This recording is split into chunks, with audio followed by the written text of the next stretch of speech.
Hello बच्चों, आज हम अपना हिंदी व्याकरण का विषय समास पढ़ेंगे। समास किसे कहते हैं, कितने प्रकार के होते हैं, समास और संधि में क्या अंतर होता है और इसमें जो बोर्ड परीक्षाओं में आपको प्रश्न पूछे जाते हैं वो भी मैं इसमें आपको बताऊंगी। ठीक है, तो समास किसे कहते हैं ये हम पढ़ने के लिए अपनी क्लास को और अच्छा समझने के लिए मैं आपको लेके चलती हूँ डिजिटल क्लास की ओर। समास का अर्थ संक्षिप्त या संक्षेप होता है। समास का तात्पर्य है संक्षिप्तीकरण।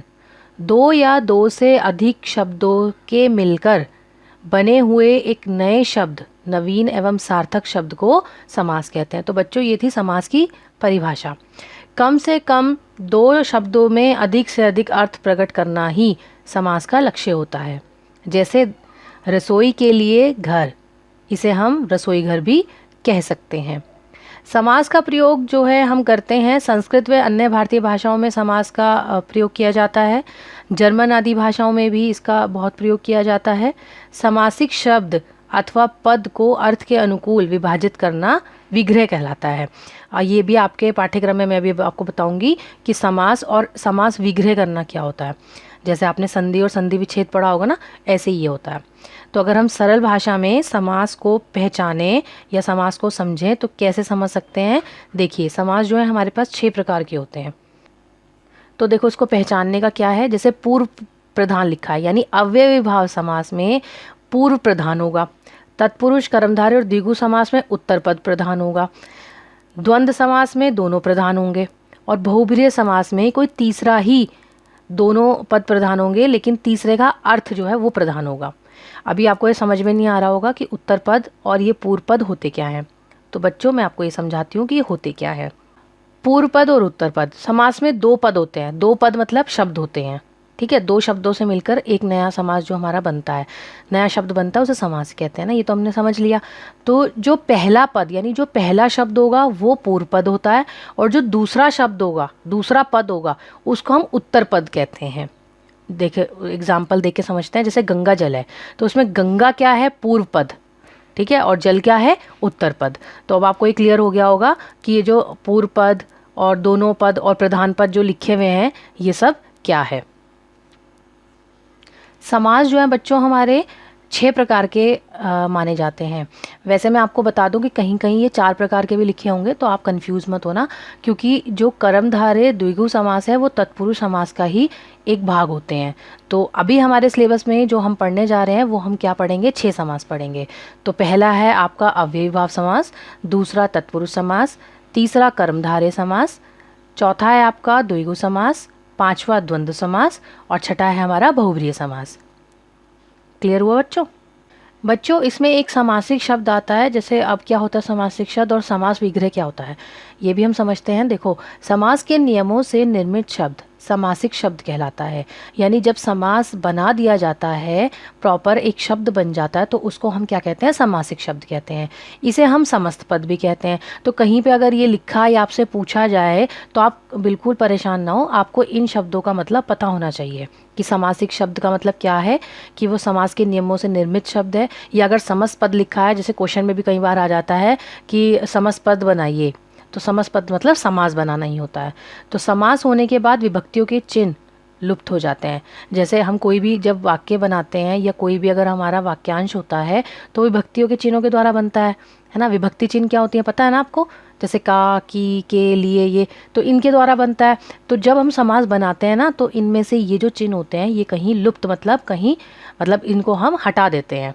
जैसे देखो, राजपुत्र, तो राजपुत्र का मतलब क्या होगा, राजा का पुत्र। तो का लोप हो गया यानी छुप गया, तो क्या समास बन गया हमारा, राजपुत्र। अब समास विग्रह क्या होता है, समासिक शब्दों के बीच के संबंध को स्पष्ट करना ही समास विग्रह कहलाता है। जब हम इनके बीच का संबंध स्पष्ट कर देंगे तो विग्रह हो जाएगा। जैसे हमने देखो, राजपुत्र का तो मैंने आपको बता ही दिया। फिर देखिए, देशवासी यानी देश के वासी, के क्या हो गया, हमारी विभक्ति हो गई, और विभक्ति क्या थी, छुपी हुई थी। ऐसे हिमालय, हिमालय का क्या हो गया, हिम का आलय। तो ये एग्जाम्पल के द्वारा आप समझ जाएंगे अब कि समासिक शब्द और समास विग्रह किसे कहते हैं। ये आपकी परीक्षाओं में पूछे जाते हैं बच्चों, तो आप प्लीज़ ध्यान से इसे समझिए और आप मुझे कमेंट करके ज़रूर बताएं कि आपको ये समास समझ में आए, जो मैं आपको एक्सप्लेन कर रही हूँ, ये आपको समास कैसे लगे, मुझे कमेंट करके ज़रूर बताना। और इसको लाइक और शेयर भी कर लेना ताकि और बच्चों को भी ये हेल्प हो जाए और बच्चों तक भी ये पहुँच जाए। तो अपने समास अब हम शुरू करते हैं। आइए पहला समास पढ़ते हैं हम, अव्ययी भाव समास। क्या होता है अव्ययी भाव समास? जिस समासिक पद का पूर्व पद यानी पहला पद प्रधान हो तथा सामासिक पद अव्यव हो।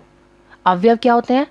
अव्यव का मतलब होता है अविकारी शब्द। हमने पहले पढ़े हुए हैं। अविकारी शब्द का मतलब होता है, ये ऐसे शब्द होते हैं बच्चों, अविकारी शब्द, जो अपने आप में तो कोई परिवर्तन नहीं करते, लेकिन जब ये किसी दूसरे शब्द के साथ जुड़ जाते हैं तो उसके अर्थ में परिवर्तन कर देते हैं।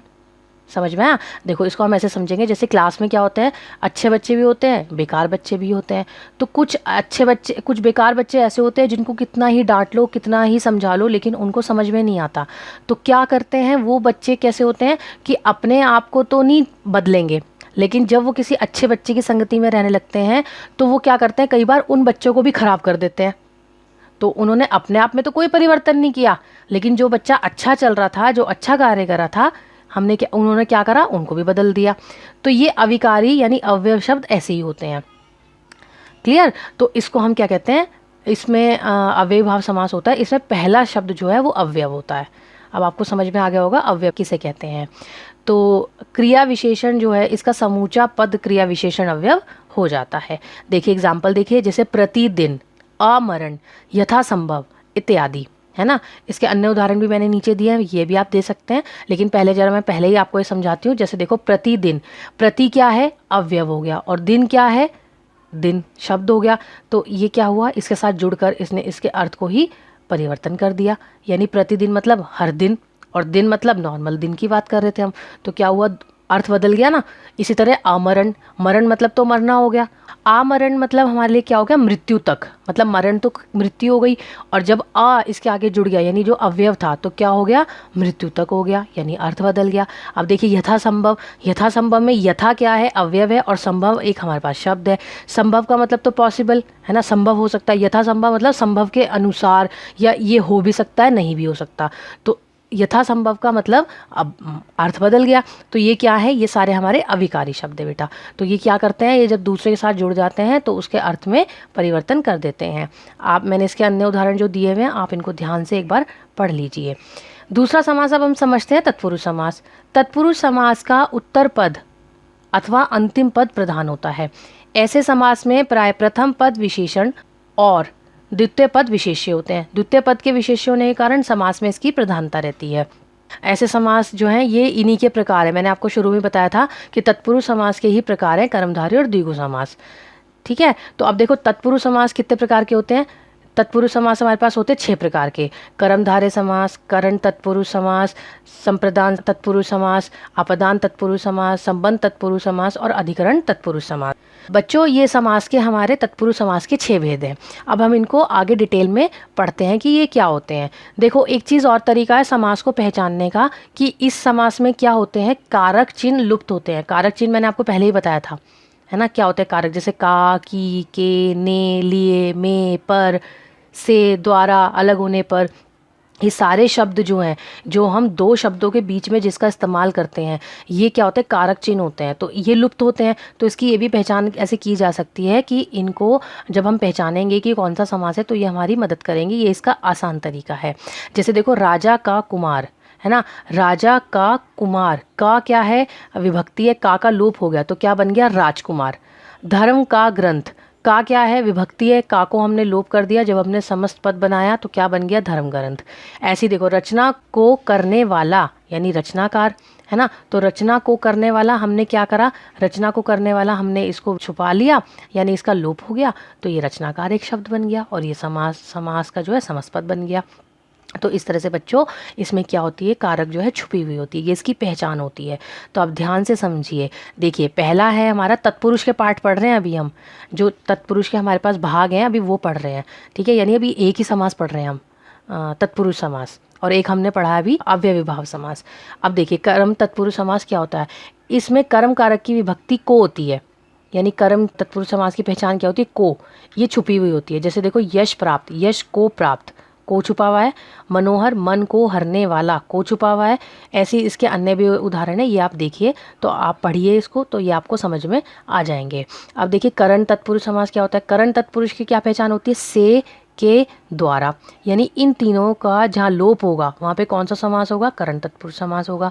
जैसे रेखा की, रेखा से अंकित, है ना, तो ये क्या है, रेखा की, रेखा से अंकित, ये क्या हो गया हमारे पास, रेखांकित।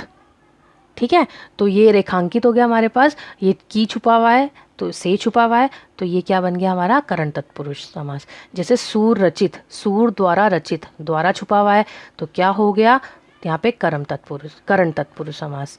ठीक है, ये इसके अन्य उदाहरण मैंने दिए हैं, आप इनको भी आराम से पढ़ सकते हैं। अब देखिए संप्रदान तत्पुरुष समास क्या होता है। इसकी पहचान क्या होती है, के लिए, जहाँ पे के लिए छुपा हुआ होगा वहाँ पे संप्रदान तत्पुरुष समास होगा। अब देखिए युद्ध भूमि, युद्ध के लिए भूमि, के लिए छुपा हुआ है तो यहाँ पे क्या है, संप्रदान तत्पुरुष समास। रसोई घर, रसोई के लिए घर, के लिए क्या हो गया, संप्रदान तत्पुरुष समास हो गया। तो ये संप्रदान तत्पुरुष समास की पहचान है के लिए। तो आप इसे और एग्जाम्पल मैंने इसमें दिए हैं, आप इनके द्वारा भी इनको समझ सकते हैं। नेक्स्ट हम पढ़ते हैं अब अपना अपदान तत्पुरुष समास। इसमें क्या छुपी हुई होती है, विभक्ति से। इसकी पहचान क्या होती है, से। जैसे जन्मांध, जन्म से अंधा, से छुपा हुआ है तो जन्मांध बन गया, यानी जन्म से अंधा क्या हो गया, इसका समास विग्रह हो गया, और जन्मांध क्या हो गया, समस्पद हो गया। ऐसे देखिए कर्म से हीन, कर्म से हीन मतलब कर्महीन, है ना, से छुपा हुआ है तो ये कौन सा समास हो गया, आपदान तत्पुरुष समास। इसके भी अन्य उदाहरण दिए हैं, आप ये ध्यान से पढ़ लीजिए। अब है हमारे पास संबंध तत्पुरुष संबंध, जब दो लोगों के बीच का संबंध जो शब्द बताते हैं वो क्या होते हैं, जैसे का, की, के, है ना, ये छुपा हुआ होता है तो यहाँ पे कौन सा समास होता है, संबंध तत्पुरुष समास। देखिए जैसे जलयान, जल का यान, तो का छुपा हुआ है तो क्या हो गया, संबंध तत्पुरुष समास हो गया। छात्रावास, छात्र के लिए आवास, छात्रावास हो गया, है ना। चरित्रहीन, चरित्र से हीन, तो ये इसमें से भी आ गया, लेकिन ये आपको तत्पुरुष की पहचान कराएंगे। ये इसके और एग्जाम्पल दिए हैं मैंने, ये आप देख लेना। अधिकरण तत्पुरुष समास, इसमें अधिकरण कारक की विभक्ति में और पर, ये इसका पहचान होती है, छुपी हुई होती है।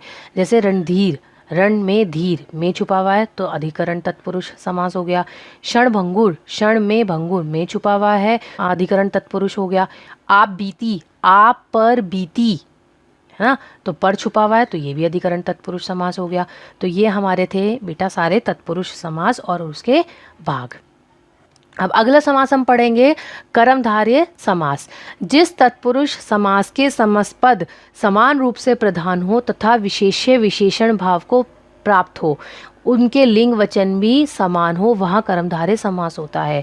देखिए इसको हम ध्यान से समझेंगे कि इसमें क्या होता है, पहला पद जो है हमारा विशेषण और दूसरा पद विशेषण होता है, यानी एक पद विशेषता बताने वाला होता है और एक जिसकी विशेषता बताई जा रही हो। तो जो शब्द विशेषता बताता है उसे विशेषण कहते हैं और जिसकी विशेषता बताई जा रही है उसको विशेष्य कहते हैं। तो देखिए जैसे महादेव, महान है जो देव, है ना, तो क्या बताई गई है, इसमें देवता की पहचान बताई गई है कि वो महान है ना। तो देव क्या हो गया, विशेष्य, और महान क्या हो गया, विशेषण। ठीक है, अब जैसे है प्राण प्रिय, प्राणों से प्रिय, ठीक है, तो यहाँ भी विशेषण और विशेष्य दोनों ही हैं। तो इस तरह से इसके अन्य भी उदाहरण हैं, ये आप देख सकते हैं। अब द्विगु समास देखिए, द्विगु समास क्या होता है, जिसका समस्त पद का पहला पद यानी पूर्व पद संख्यावाचक हो वह द्विगु समास कहलाता है। यानी कि इसमें जो पहला पद होगा ना बच्चों, वो क्या होगा, एक संख्या वाला होगा, तो ये पहचानना आसान रहेगा आपके लिए। जैसे नवरात्रि, है ना, नवरात्रि मतलब 9 रात्रियों का समूह, तो 9 यानी पहला शब्द क्या हो गया, संख्या हो गया, तो ये क्या हो गया, नवरात्रियों का समूह मतलब 9 रात्रियों का समूह। हमारा कौन सा समास हो गया, ये द्विगु समास हो गया। फिर देखिए सप्त ऋषि, 7 ऋषियों का समूह, तो ये जो है आपका सप्तऋषि 7 ऋषियों का जो समूह है ये क्या हो गया, हमारा द्विगु समास हो गया। अब दोपहर यानी 2 संख्या हो गई, है ना, दोपहर का समूह, ठीक है। उसके बाद इसी तरह से अन्य भी इसमें एग्जाम्पल हैं जो आप देख सकते हैं, जिससे आपको ये क्लियर हो जाएगा समास, द्विगु समास क्या होता है, यानी पहले शब्द इसमें क्या होती है, संख्या होती है। अब है द्वंद्व समास। द्वंद्व जैसे इसके नाम से ही आपको पता चल रहा है, द्वंद्व मतलब जब दोनों में कन्फ्यूजन होता है। ठीक है। कन्फ्यूजन, द्वंद्व समास मतलब इसको ऐसे याद करेंगे तो जल्दी याद हो जाएगा। द्वंद्व समास जिस समस्त पदों के दोनों प्रधान होते हैं तथा विग्रह करने पर और अथवा या एवं लगाते हो उसको द्वंद्व समास कहते हैं। ठीक है, देखो मैंने आपको बताई है कि कन्फ्यूजन मतलब आपको याद रखने में आसानी रहेगी कि इसके दोनों पद प्रधान होते हैं, यानी दोनों इंपॉर्टेंट होते हैं।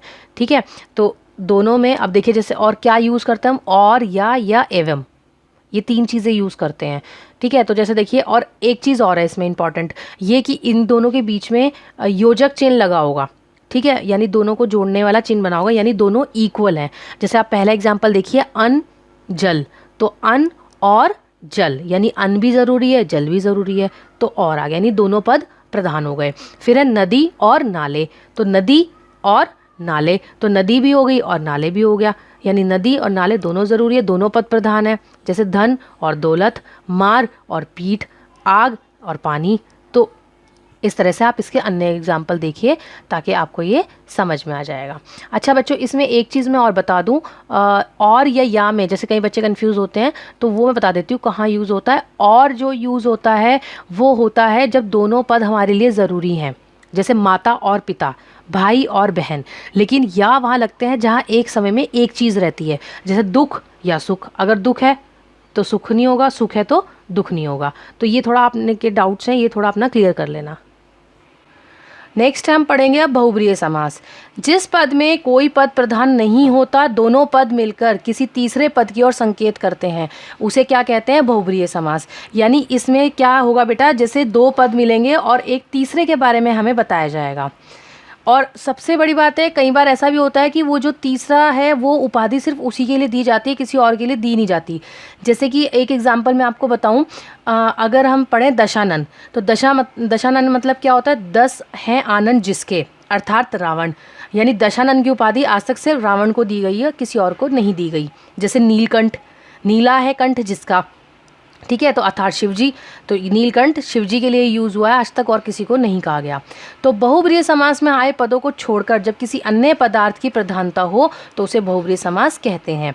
जिस समस्त पद में कोई पद प्रधान नहीं होता, दोनों मिलकर किसी तीसरे की ओर संकेत करते हैं, उसे बहुब्रीहि समास कहते हैं। ये 2-3 तरह से लिखा हुआ है, ये आपको मैं समझा रही हूँ, तो आपको उम्मीद है मुझे कि आपको समझ में आ जाएगा। देखिए जैसे एग्जाम्पल एक और देखिए, चतुरानन, 4 हैं आनंद जिसके, अर्थात ब्रह्मा। तो यानी चतुरानन आज तक किसी को नहीं कहा गया। तो यानी इसमें देखो क्या है, ना पहला पद प्रधान है ना दूसरा पद इंपॉर्टेंट है, इसमें किसी तीसरे के बारे में बताया जा रहा है और वो तीसरा इंपॉर्टेंट है। ठीक है, तो ये हमारा हो गया बहुब्रीहि समास। इसके भी मैंने काफ़ी एग्जाम्पल दिए हैं, आप इनको समझ के पढ़ सकते हो। तो बच्चों ये थे हमारे समास। ठीक है, समास के प्रकार हमारे मैंने आपको ये बताया। बच्चों आप ये मुझे ज़रूर बताएं कि आपको ये समझ में आए या नहीं आए, मुझे कमेंट करके आप लिखिए। और दूसरी इसका मैं एक और पार्ट अभी बनाऊंगी जिसमें मैं समास में क्या अंतर होते हैं ये मैं आपको समझाऊंगी, तो आप उसे भी देखना ना भूलें, ताकि आपको ये समास जो है, समास हिंदी व्याकरण का जो आपका विषय है, ये पूरी तरह से आपको समझ में आ जाएगा। धन्यवाद।